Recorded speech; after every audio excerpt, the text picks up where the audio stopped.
We're headed to the Sherman Oaks Galleria in today's Sick Flick, and I hear they've got deals to die for. Welcome to Sick Flicks, where I take a deep dive into the cinematic sewer to help you embrace your inner gore geek. I'm Mike Bracken, aka The Horror Geek, and today we're tackling Richard Friedman's cult classic slasher flick, Phantom of the Mall. Released in 1989, this one has never really gotten the love it deserves. By the time it came out, the slasher boom of the 80s was essentially over, and this title mostly got lost in the shuffle. That's too bad, because this one has an excellent cast, some great kills, and makes me miss the days of hanging out in the mall for hours on end. But enough about that. Can this masked madman off enough shoppers to earn a coveted 5 barf bag rating? Let's get to the gore and find out. But before we get started, let's talk about the sponsor of today's video, Helix. You ever have one of those nights where you toss and turn and wake up feeling like you got hit by a truck and then somehow have to go be a functional human being? Yeah, that was me, until I got my Helix sleep mattress. And look, I used to think all mattresses were basically the same. Like, how different could they be? Turns out, a lot. Now that it's spring, I've been in full-on cleaning mode, getting rid of old junk, making everything fresh, and just making sure my space doesn't look like a horror movie set. But here's a fun fact that'll make you rethink your mattress. A 7-year-old mattress can have 16 million bacteria per inch.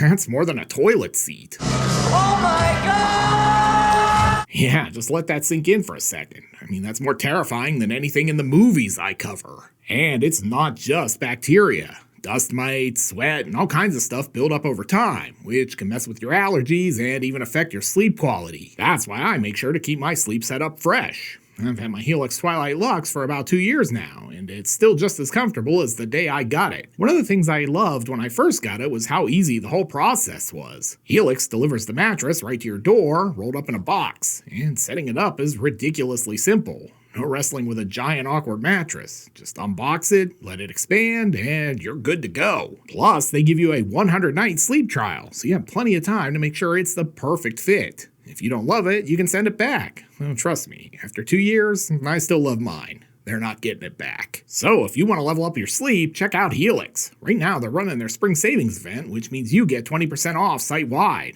Just go to helixsleep.com/horrorgeek and take the sleep quiz to find your perfect match. I took Helix Sleep Quiz, which asks a few simple questions about how you sleep. Side, back, stomach, whether you run hot at night, that kind of thing. And it matched me with the Twilight Luxe. And let me tell you, I didn't realize how bad my old mattress was until I got on this thing. It's supportive, comfortable, and actually helps me stay cool at night. No more waking up sweaty and uncomfortable. It's just good sleep. And because Helix is out here making sure we all sleep like royalty, they sent me their premium memory foam mattress topper with Glaciotex. Now, you might be thinking, you already have a great mattress. Why do you need a topper? But this thing takes it to the next level. It's got that plush memory foam feel that makes it even softer, and the Glaciotex helps regulate temperature so you're not overheating. It's the perfect solution if you want to upgrade your current mattress but aren't ready to commit to a whole new one. Since switching to Helix, my sleep has gotten so much better. I used to wake up feeling like I barely slept, but now I'm actually getting deep, restful sleep. And I can tell the difference during the day. I have more energy, I'm not dragging myself through the afternoon, and I'm not snapping and threatening to kill people when they say the wrong thing to me. So, if your mattress is looking suspect, or if you just want better sleep, check out Helix. And again, they're running their spring savings event this month, which means you get 20% off site-wide. Just go to helixsleep.com/horrorgeek and take the sleep quiz to find your perfect match.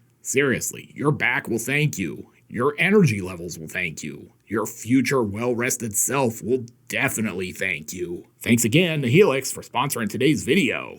And now, let's get bloody. Okay, guess we're just gonna get right to it. Starting in media res. I approve movie. Filmed in Tarantino vision. I knew this was a horror movie, but I had no idea it was a feature. Hey, is this part of the Mannequin extended universe? Have you kids even seen Mannequin or Mannequin 2 on the Move? Christ, I'm old. Wait, what kind of store is this? They sell menswear and crossbows? Decapitation. I mean, sure, it's a mannequin, but it still counts. Oh look, it's Paul Blart, Mall Cop. Hey, is someone in here decapitating the mannequins again? And so much for Paul. Too bad, because they only had 3 more days till retirement. They were gonna have the ceremony in the food court. Exit, stage left. Oh, here come the credits. Fry's Entertainment, a subsidiary of Hamburger Enterprises. Oh, come on, they didn't even try on this title card. Hey, it's Derek Rydall. We last saw him when I covered popcorn. Oh shit, it's Jonathan Goldsmith. You may remember him as the most interesting man in the world in those Dos Equis ads. But more importantly, he was on an episode of the greatest TV show ever made, Manimal. Wow, Rob Estes, aka Silk Stocking Sergeant Chris Lorenzo. This movie is spoiling me. There is no way this can get better. Oh, hold the phone. We've got Pauly Shore? The Weasel himself? Hey, wait, where's the worm? The worm's right there, is she? I'm a weasel. It's great they put flames behind the credits because this casting director was on fire with these picks. Here's Tom Fridley, who you probably remember as Court in Jason Lives. Whoa, Morgan Fairchild. Did all these folks need to pay off gambling debts or what? Yeah, we should definitely acknowledge the casting work of Rosemary Weldon here. Bravo, Rosemary. Story by Frederick Ulrich. Presumably no relation to Lars. Probably a better drummer, though. Directed by Richard Friedman, who also helmed some eps of Silk Stockings. Mall establishing shot. It's the Sherman Oaks Galleria. Wow, this is like the exact same setup from the opening of Chopping Mall. And to wrap things up, stay thirsty, my friends. It's 10 a.m. That's not too early to hit the bar, right? Oh, wait, it's a job interview. Welcome to the Morrison's Buffet family. Here's your smock. Don't forget your flair. Holy 80s Morgan Fairchild. The hair, the dress. This is like if 1988 was a person. I mean, check out the shoulder pads. She could stop Franco Harris at the line of scrimmage with those things. God, this really is like watching Chopping Mall right now. Anyway, Susie is delighted to hear Mel got the job. Congrats, Mel. I heard you're going to be in charge of refilling the mashed potato station. God, does anyone but me remember Morrison's Buffet? That shit was like fine dining to me when I was 12. Oh yeah, this looks great. Wait a minute, is this Die Hard? I'm not gonna lie, my dream was to live in the mall, so this scene was aspirational for me. I don't know, these scenes feel pretty ducked up so far. Just gonna go hang with the Ninja Turtles. Yeah, better mark the 4th on the calendar. Don't want to miss the big mall cookout and fireworks. Hey buddy, it's Pauly Shore. And he's serving the mall's best froyo. I promise not to spit in your yogurt. Ugh, I'll pass. Hey, I didn't ask for ear. You better not charge me extra for this topping. So, phase 2 is going to be huge. We're going to put a Panda Express in the food court. Oh, and here's our Phantom. I too wish to visit Spencer Gifts, but my visage is too horrible for public consumption. Oh god, Rob's gonna try to pick up Mel. Hi, I work for Barbizon, and I think you have model potential. Can I get you some food court sushi and tell you about the model show we're doing next to the food court later? And there's some important exposition here. The mall isn't built on an Indian burial ground, but the site of a horrific fire tragedy instead. That fire last year. I'm the one that took your picture when they brought you in. And if you guessed the person who died in that fire was her boyfriend Eric, who then became the Phantom of the Mall, give yourself a screenwriter's credit. I am sorry about your boyfriend. Man, it's been too long since we gave out any screenwriter's credits. My apologies. Now it's time for a flashback. Oh, honey, you bought me a sawed-off. How did you know? Ah, wait, it's just these crappy flowers. Back in the present, more orchids. Anyway, now Pauly is gonna set Peter straight. Look, man, forget about her. I'm dating Savannah tonight, and she's bringing a friend, so I need a wingman. In another part of the mall, look, son, we have a very strict no-mall policy here at the Galleria. I'm gonna have to ask you and your Mississippi mudflap to leave. Looks like we're gonna take things down a notch with the escalator. Deep thought. Shouldn't the ones that go down be called de-escalators? Sam Goodies and B. Dalton. God, I miss them all in the 80s. And here comes a kill. I'm just gonna take a little off the top. Hold still. He clearly was not a fan of this guy's maintenance work. Pretty good mangled face effect, though. Did they forget to include doors on these changing rooms? Oh, it's just so the security guards can film it. Got it. Hey, it's Ken Faree. Guess he retired from SWAT after the Dawn of the Dead zombie outbreak and just really wanted to get back to the mall, so he took a security job. That's pretty smart. Ooh, KB Toys. This is like a sad trip down memory lane right now. This is my reaction whenever anyone tells me malls are a relic of the past. I mean, where else on earth are you going to find the latest fashions and hear discount Liberace on your way to get a slice at Sbarro's? While they're doing that, Deputy Pervert is about to get impaled.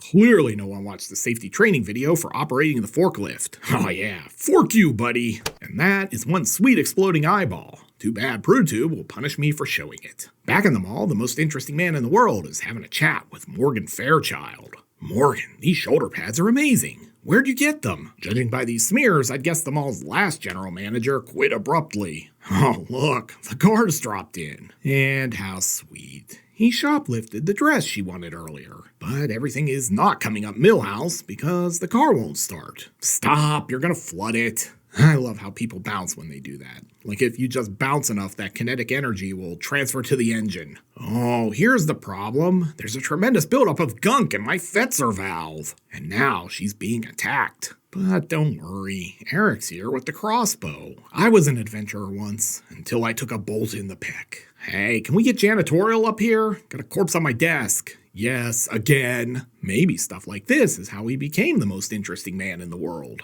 At least this guy's got the mall's version of a Viking funeral, lit on fire in a cardboard box from the organ store. Oh, I bet this guy torched Eric's house so they could build the mall here.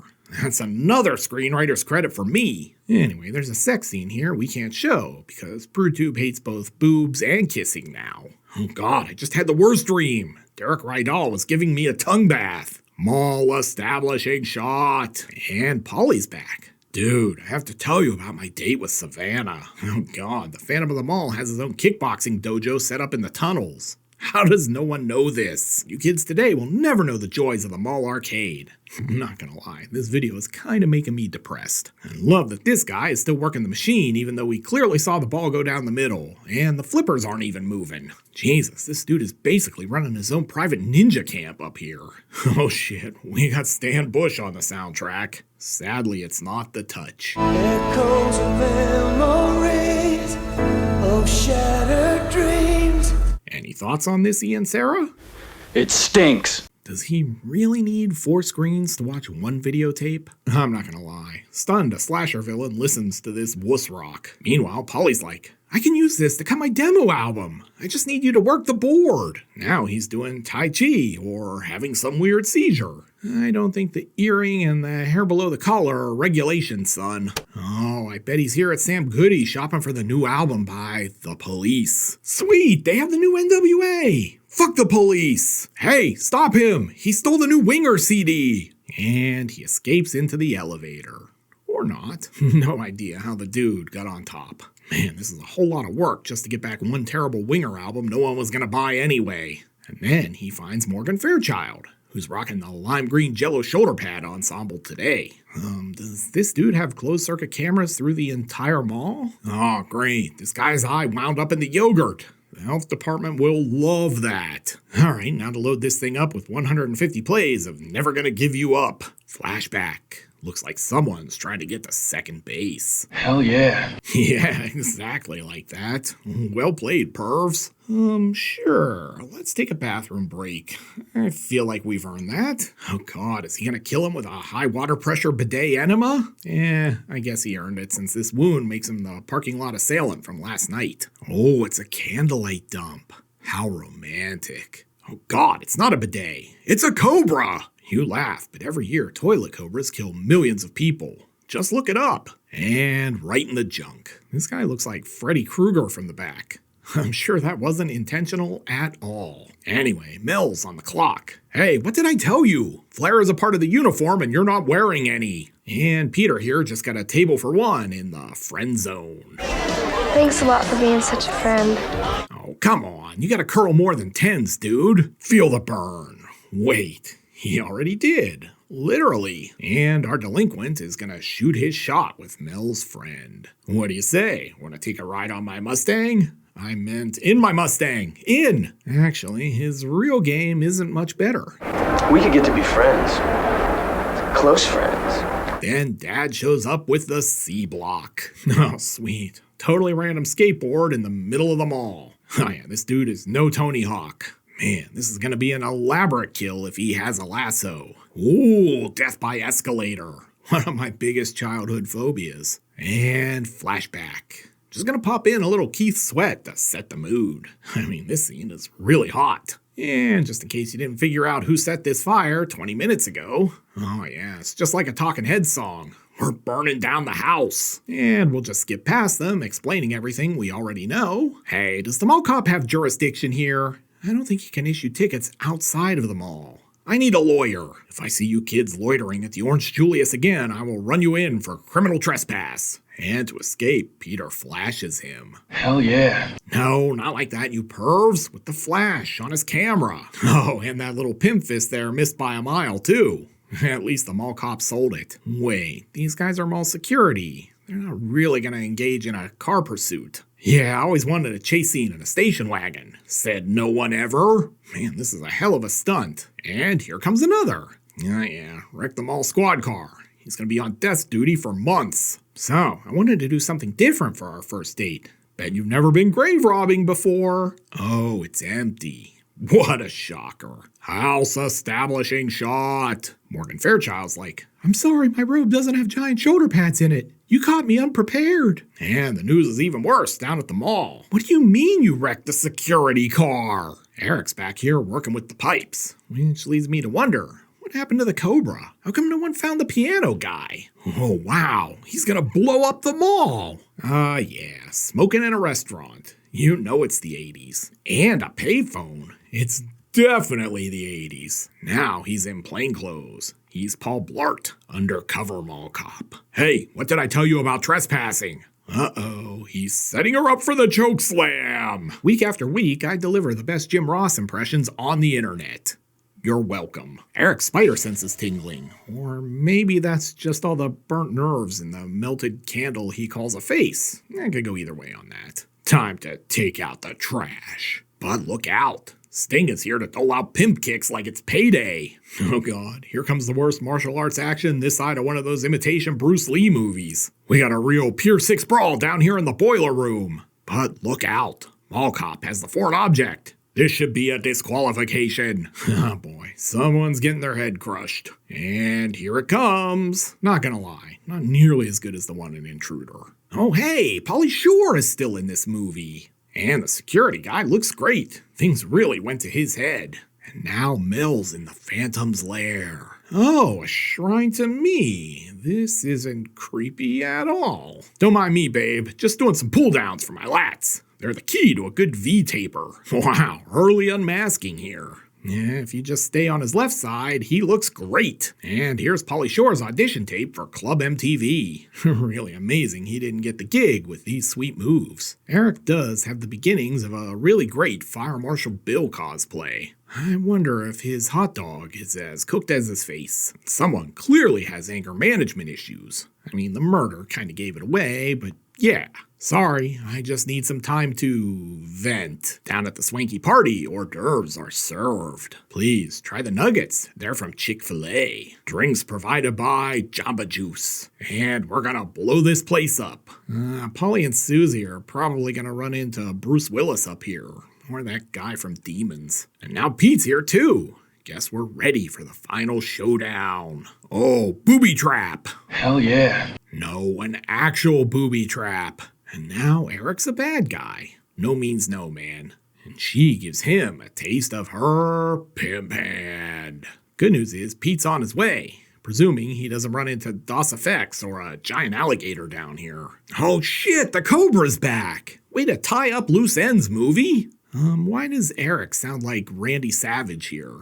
I will have my revenge, Melody. And not you or anybody else is gonna do anything about it. Almost as good as my JR. But Pete's here, and oh, good, more fighting. And Eric clearly has studied Gymkata. But don't worry, Melody will intervene. No! I love him! Oh, great. I'm sure that won't enrage him even further. Also, how does she love him? She's never even been on a date with him. Oh, hey guys, going somewhere? Cobra Kai! Great, are these two gonna do karaoke? I bet they picked Don't Go Breaking My Heart. Jesus, how many tunnels are in this damn mall? It's like the tunnels underneath Disney World. Fortunately, our heroes make it to Morgan Fairchild. But here comes the swerve. We've got to evacuate the place. There's a bomb. Yeah, never trust a woman with giant shoulder pads. Oh hey, it's Chekhov's motorcycle. I mean, we didn't see it earlier, but yeah. It is good to see the politics in the 80s were no different than today. Because I'm a major stockholder in this mall. That means major profits. This is my ticket out of here. I'm gonna be honest. This is a pointless subplot. Oh, mind if I drop in? Oh, wow. He's got Morgan Fairchild up for the slam. And there she goes. She makes a pretty sweet new art fixture, though. Speaking of pointless subplots, and now these two are on the scaffolding.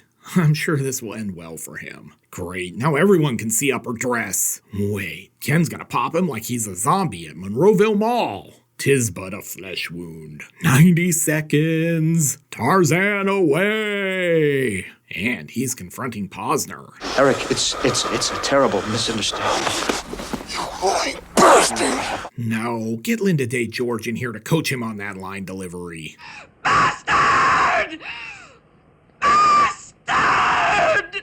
Hey, are we getting a flamethrower death in a mall? How poetic. And straight into the propane. NBA Jam guy is like, he's on fire. He sure is. Fly like an eagle, Eric. Now for their stunt doubles to escape before the bomb goes off. Yeah, it's a real fire sale down at the mall. Great, now we gotta find new jobs. But I feel a swerve coming.